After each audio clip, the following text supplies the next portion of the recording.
السلام علیکم ناظرین، آپ دیکھ رہے ہیں کلیم کیسرانی۔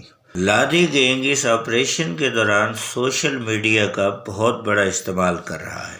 دیکھا جائے تو لادی گینگ پر آنے والی مصیبت بھی سوشل میڈیا کی وجہ سے ہی آئی۔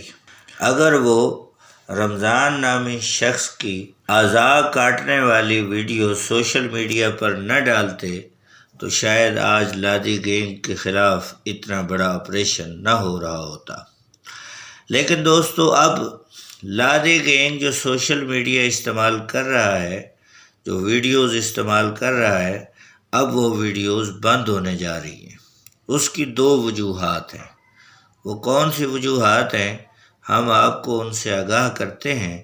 اس سے پہلے نئے دوستوں سے گزارش ہے کہ ہمارے چینل کو سبسکرائب کریں اور بیل آئیکن کے بٹن کو ضرور دبائیں اور ہماری ویڈیوز کو لائک کرنا نہ بھولیں۔ لادی گینگ کی ویڈیوز اب ختم ہو جائیں گی۔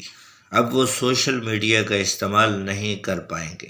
اس کی ایک سب سے بڑی وجہ تو یہ ہے کہ پولیس نے سخی سرور کے علاقے سے ایک شخص کو گرفتار کر لیا ہے، جس کے بارے میں پولیس کا دعویٰ ہے کہ وہ لادی گینگ کو سارا بیلنس وہی فراہم کرتا تھا۔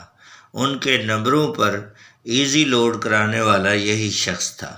اب نہ بیلنس جائے گا اور نہ ہی لادی گینگ سوشل میڈیا پر ایکٹیو ہو سکیں گے۔ دوسری وجہ یہ ہے، سیکیورٹی فورسز نے ایف آئی اے سے یہ درخواست کی ہے کہ لادی گینگ جن نمبروں کا استعمال کر رہے ہیں، سوشل میڈیا پر جو نمبر لادی گینگ یوز کر رہے ہیں، ان کو فی الفور بند کر دیا جائے۔ امید کی جاتی ہے کہ بہت جلد لادی گینگ کے وہ نمبر بند کر دیے جائیں گے اور وہ سمیں بلاک کر دی جائیں گی، جس کی وجہ سے لادی گینگ اب سوشل میڈیا پر اپنا کوئی بھی پیغام جاری نہیں کر سکیں گے۔